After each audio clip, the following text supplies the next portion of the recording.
নমস্কাৰ আপোনালোকক পুনৰবাৰ ইজি টু ষ্টাডি চেনেলৰ অন্য এটি ভিডিঅ'লৈ আপোনালোকক স্বাগতম জনাইছোঁ। আজিৰ এই ভিডিঅ'টিত আপোনালোকৰ মাজলৈ কেইটামান অতি গুৰুত্বপূৰ্ণ কুৱেশ্যন এনচাৰ লৈ আহিছোঁ। গতিকে আপোনালোকে ভিডিঅ'টো সম্পূৰ্ণৰূপে চাব।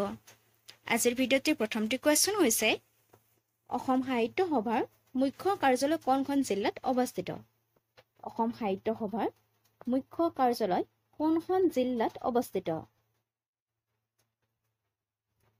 অপশ্যনৰ ভিতৰত শুদ্ধ উত্তৰটি হৈছে অপশ্যন নম্বৰ বি, যোৰহাট জিলাত। মনত ৰাখিব, অসম সাহিত্য সভাৰ মুখ্য কাৰ্যালয় যোৰহাট জিলাত অৱস্থিত। নেক্সট কুৱেশ্যনটিত আছে অসমৰ প্ৰখ্যাত মন্দিৰ উমানন্দ কেতিয়া নিৰ্মাণ কৰা হৈছিল? অসমৰ প্ৰখ্যাত মন্দিৰ উমানন্দ কেতিয়া নিৰ্মাণ কৰা হৈছিল? অপশ্যনৰ ভিতৰত শুদ্ধ উত্তৰটি হৈছে অপশ্যন নম্বৰ 1694 চনত। মনত ৰাখিব, উমানন্দ মন্দিৰটো 1694 চনত নিৰ্মাণ কৰা হৈছিল। নেক্সট কুৱেশ্যনটিত আছে প্ৰথম অসমীয়া বাতৰি কাকত অৰুণোদয় প্ৰথমবাৰ কোন চনত প্ৰকাশ পাইছিল? প্ৰথম অসমীয়া বাতৰি কাকত অৰুণোদয় প্ৰথমবাৰ কোন চনত প্ৰকাশ পাইছিল? অপশ্যনৰ ভিতৰত শুদ্ধ উত্তৰটি হৈছে অপশ্যন নম্বৰ এ, 1846 চনত। মনত ৰাখিব, অৰুণোদয় প্ৰথমবাৰ 1846 চনত প্ৰকাশ পাইছিল। নেক্সট কুৱেশ্যনটিত আছে তলৰ কোনটো সম্প্ৰদায়ে তীজ আৰু তিহাৰ উৎসৱ পালন কৰে? তলৰ কোনটো সম্প্ৰদায়ে তীজ আৰু তিহাৰ উৎসৱ পালন কৰে? অপশ্যনৰ ভিতৰত শুদ্ধ উত্তৰটি হৈছে অপশ্যন নম্বৰ ডি, তিৱা। মনত ৰাখিব, তিৱা সম্প্ৰদায়ৰ লোকসকলে তীজ আৰু তিহা উৎসৱ পালন কৰে। নেক্সট কুৱেশ্যনটিত আছে লোকপ্ৰিয় গোপীনাথ বৰদলৈ আন্তঃৰাষ্ট্ৰীয় বিমানবন্দৰ কোন বছৰত প্ৰতিষ্ঠা হৈছিল? অৰ্থাৎ লোকপ্ৰিয় গোপীনাথ বৰদলৈ আন্তঃৰাষ্ট্ৰীয় বিমানবন্দৰ কোন চনত প্ৰতিষ্ঠা হৈছিল? অপশ্যনৰ ভিতৰত শুদ্ধ উত্তৰটি হৈছে অপশ্যন নম্বৰ চি, 1958 চনত। মনত ৰাখিব, লোকপ্ৰিয় গোপীনাথ বৰদলৈ আন্তঃৰাষ্ট্ৰীয় বিমানবন্দৰটো 1958 চনত প্ৰতিষ্ঠা কৰা হৈছিল। নেক্সট কুৱেশ্যনটিত আছে প্ৰথম পানী মেট্ৰ' প্ৰণালী কোনখন চহৰত উদ্বোধন কৰা হৈছিল? প্ৰথম পানী মেট্ৰ' প্ৰণালী কোনখন চহৰত উদ্বোধন কৰা হৈছিল? অপশ্যনৰ ভিতৰত শুদ্ধ উত্তৰটি হৈছে অপশ্যন নম্বৰ এ, কোচিত। মনত ৰাখিব, প্ৰথম পানী মেট্ৰ' কোচিত উদ্বোধন কৰা হৈছিল। ভিডিঅ'টোলৈ আগবঢ়াৰ আগতে আপোনালোকক জনাব বিচাৰিছোঁ যে আমাৰ চেনেলৰ তৰফৰ পৰা বিভিন্ন কম্পেৰিটিভ এক্সামৰ প্ৰিভিয়াছ ইয়াৰৰ কুৱেশ্যন আনচাৰসমূহক লক্ষ্য কৰি লগতে অতি গুৰুত্বপূৰ্ণ কুৱেশ্যন এনচাৰৰ সৈতে আপোনালোকৰ মাজলৈ 10,000তকৈও অধিক কুৱেশ্যন এনচাৰ থকা এখন ই বুক প্ৰস্তুত কৰা হৈছে আৰু ই সম্পূৰ্ণ অসমীয়া মাধ্যমত। অসম চৰকাৰৰ পৰা মুকলি কৰা 12,600টা তৃতীয় আৰু চতুৰ্থ বৰ্গৰ লিখিত পৰীক্ষাৰ বাবে এই ই বুকখন খুবেই প্ৰয়োজন হ'ব আৰু আমাৰ বিশ্বাস আছে যে এই ই বুকখনৰ পৰা ভালেখিনি কুৱেশ্যন এনচাৰ আপোনালোকৰ কমন আহিব। গতিকে যদি আপুনি এই ই বুকখন ডাউনলোড কৰিব বিচাৰে তেন্তে ইয়াত এটা হোৱাটছএপ নাম্বাৰ দিয়া আছে, তাত আপোনালোকে DM কৰিব আৰু এই ই বুকখন অতি কম মূল্যত লাভ কৰিব। ইয়াৰ লগতে আপোনালোকে এখন ইংৰাজী গ্ৰামাৰৰ বিনামূলীয়াকৈ ই বুক লাভ কৰিব। ধন্যবাদ। তলাতল ঘৰ কেতিয়া নিৰ্মাণ কৰা হৈছিল? তলাতল ঘৰ কেতিয়া নিৰ্মাণ কৰা হৈছিল?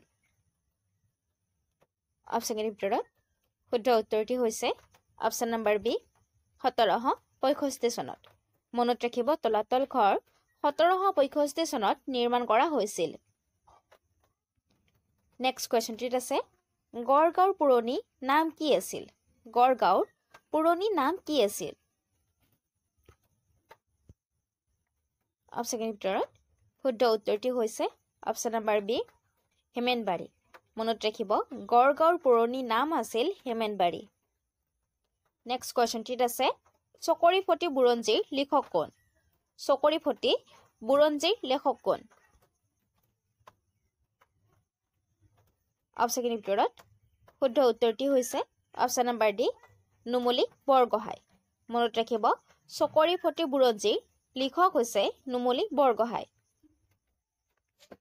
নেক্সট কোৱেশ্চনটিত আছে গিবন অভয়াৰণ্য কোনখন জিলাত অৱস্থিত গিবন অভয়াৰণ্য কোনখন জিলাত অৱস্থিত অপশ্যন ভিতৰত শুদ্ধ উত্তৰটি হৈছে অপশ্যন নম্বৰ বি যোৰহাট মনত ৰাখিব গিবন অভয়াৰণ্য যোৰহাট জিলাত অৱস্থিত নেক্সট কোৱেশ্চনটিত আছে ভাৰতৰ আটাইতকৈ ডাঙৰ খাৰুৱা পানীৰ উপহ্ৰদটোৰ নাম কি ভাৰতৰ আটাইতকৈ ডাঙৰ খাৰুৱা পানীৰ উপহ্ৰদটোৰ নাম কি অপশ্যন ভিতৰত শুদ্ধ উত্তৰটি হৈছে অপশ্যন নম্বৰ ডি চাম্ভাৰ সল্ট হ্ৰদ মনত ৰাখিব ভাৰতৰ আটাইতকৈ ডাঙৰ খাৰুৱা পানীৰ উপহ্ৰদটো হৈছে চাম্ভাৰ সল্ট হ্ৰদ নেক্সট কোৱেশ্চনটিত আছে ভাৰতীয় সংবিধানৰ কিমান নং অনুচ্ছেদ অনুসৰি অসমৰ ৰাজ্যপালে নিৰ্বাচনী আয়ুক্তক নিযুক্তি কৰে ভাৰতীয় সংবিধানৰ কিমান নং অনুচ্ছেদ অনুসৰি অসমৰ ৰাজ্যপালে নিৰ্বাচিত আয়ুক্তক নিযুক্তি দিয়ে বা নিযুক্তি কৰে অপশ্যন ভিতৰত শুদ্ধ উত্তৰটি হৈছে অপশ্যন নম্বৰ ডি 243 কে নং অনুচ্ছেদ অনুসৰি নেক্সট কোৱেশ্চনটিত আছে তলত ভাৰতৰ কোনখন ৰাজ্য আটাইতকৈ বেছি কফি উৎপাদন কৰে তলত উল্লেখিত ভাৰতৰ কোনখন ৰাজ্যই আটাইতকৈ বেছি কফি উৎপাদন কৰে অপশ্যন ভিতৰত শুদ্ধ উত্তৰটি হৈছে অপশ্যন নম্বৰ সি কৰ্ণাটক মনত ৰাখিব কৰ্ণাটক ৰাজ্যখনে ভাৰতৰ আটাইতকৈ বেছি কফি উৎপাদন কৰে নেক্সট কোৱেশ্চনটিত আছে ভাৰতীয় সংবিধানৰ কোনটো অধ্যায়ত নিৰ্দেশাত্মক নীতি সন্নিৱিষ্ট কৰা হৈছে ভাৰতীয় সংবিধানৰ কোনটো অধ্যায়ত নিৰ্দেশাত্মক নীতিসমূহ সন্নিৱিষ্ট কৰা আছে অপশ্যন ভিতৰত শুদ্ধ উত্তৰটি হৈছে অপশ্যন নম্বৰ বি চতুৰ্থ অধ্যায়ত মনত ৰাখিব ভাৰতীয় সংবিধানৰ চতুৰ্থ অধ্যায়ত নিৰ্দেশাত্মক নীতিসমূহ সন্নিৱিষ্ট কৰা আছে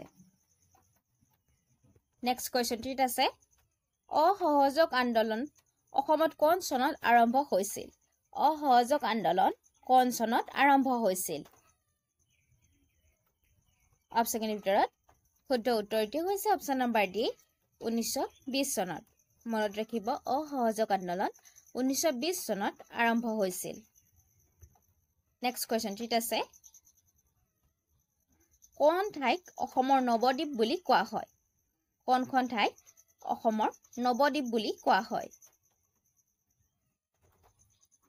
অপশ্যন ভিতৰত শুদ্ধ উত্তৰটি হৈছে অপশ্যন নম্বৰ বি নলবাৰীক নেক্সট কোৱেশ্চনটিত আছে তলৰ কোনখন নদীয়ে ৰায়মনা ৰাষ্ট্ৰীয় উদ্যানৰ সীমা গঠন নকৰে অপশ্যন ভিতৰত শুদ্ধ উত্তৰটি হৈছে অপশ্যন নম্বৰ বি মানাস অৰ্থাৎ মানাস মনত ৰাখিব মানাস নদীখনে ৰায়মনা ৰাষ্ট্ৰীয় উদ্যানৰ সীমা গঠন নকৰে নেক্সট কোৱেশ্চনটিত আছে কোন বছৰত কাজিৰঙাক সংৰক্ষিত বনাঞ্চল হিচাপে ঘোষণা কৰা হৈছিল কোন বছৰত কাজিৰঙাক সংৰক্ষিত বনাঞ্চল হিচাপে ঘোষণা কৰা হৈছিল অপশ্যন ভিতৰত শুদ্ধ উত্তৰটি হৈছে অপশ্যন নম্বৰ ডি 1908 চনত মনত ৰাখিব 1908 চনত কাজিৰঙাক সংৰক্ষিত বনাঞ্চল হিচাপে ঘোষণা কৰা হৈছিল নেক্সট কোৱেশ্চনটিত আছে 2021 চনৰ গান্ধী শান্তি বঁটা লাভ কৰা গীতা প্ৰেছৰ মুখ্য কাৰ্যালয় ক'ত গীতা প্ৰেছৰ মুখ্য কাৰ্যালয় ক'ত অপশ্যন ভিতৰত শুদ্ধ উত্তৰটি হৈছে option number B Gorakhpur next কোৱেশ্চনটিত আছে ৰবি সিনহাক কাৰ নতুন প্ৰধান হিচাপে নিযুক্তি দিয়া হৈছে ৰবি সিনহাক কাৰ নতুন প্ৰধান হিচাপে নিযুক্তি দিয়া হৈছে অপশ্যন ভিতৰত শুদ্ধ উত্তৰটি হৈছে অপশ্যন নম্বৰ সি ৰৰ নেক্সট কোৱেশ্চনটিত আছে অসম কোনটো চাহ উৎপাদনৰ বাবে জনাজাত? অসম কোনটো চাহ উৎপাদনৰ বাবে জনাজাত? অপচনৰ ভিতৰত শুদ্ধ উত্তৰটি হৈছে option number D black tea. কোৱেশ্চনটিত আছে বিশ্ব সংগীত দিৱস 2023ত কোন তাৰিখে পালন কৰিছিল? বিশ্ব সংগীত দিৱস 2023 চনত কোন তাৰিখে পালন কৰা হৈছিল? অপচনৰ ভিতৰত শুদ্ধ উত্তৰটি হৈছে অপচন নম্বৰ এ 19 জুন তাৰিখে। নেক্সট কোৱেশ্চনটিত আছে দবা দিৱস কোন তাৰিখে পালন কৰা হয়? দবা দিৱস কোন তাৰিখে পালন কৰা হয়? অপচনৰ ভিতৰত শুদ্ধ উত্তৰটি হৈছে অপচন নম্বৰ বি 20 জুলাই তাৰিখে। মনত ৰাখিব। নেক্সট কোৱেশ্চনটিত আছে দ পৰ্বতীয়া শিলৰ তৰণখন কিমান চনত উদ্ধাৰ কৰা হৈছিল? দ পৰ্বতীয়া শিলৰ তৰণখন কিমান চনত উদ্ধাৰ কৰা হৈছিল? অপচনৰ ভিতৰত শুদ্ধ উত্তৰটি হৈছে অপচন নম্বৰ বি 1921 চনৰ পৰা 22 চনৰ ভিতৰত। মনত ৰাখিব দ পৰ্বতীয়া শিলৰ তৰণখন 1921 চনৰ পৰা 22 চনৰ ভিতৰত উদ্ধাৰ কৰা হৈছিল। নেক্সট কোৱেশ্চনটিত আছে গুৱাহাটীৰ নৰ্থব্ৰুক গেটখন কিমান চনত নিৰ্মাণ কৰা হৈছিল? গুৱাহাটীৰ নৰ্থব্ৰুক গেটখন কিমান চনত নিৰ্মাণ কৰা হৈছিল? অপচনৰ ভিতৰত শুদ্ধ উত্তৰটি হৈছে অপচন নম্বৰ চি 1874 চনত।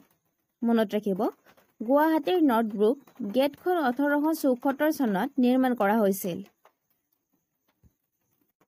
নেক্সট কুৱেশ্যনটিত আছে কাক আদৰিবলৈ গুৱাহাটীৰ নৰ্থব্ৰুক গেটখন নিৰ্মাণ কৰোৱাইছিল?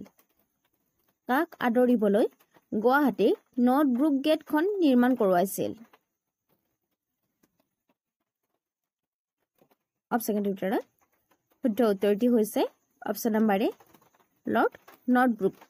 মনত ৰাখিব লৰ্ড নৰ্থব্ৰুকক আদৰিবলৈ গুৱাহাটীত নৰ্থব্ৰুক গেটখন নিৰ্মাণ কৰা হৈছিল। নেক্সট কুৱেশ্যনটিত আছে শংকৰ মাধৱৰ প্ৰথম সাক্ষাৎকাৰ কেতিয়া হৈছিল?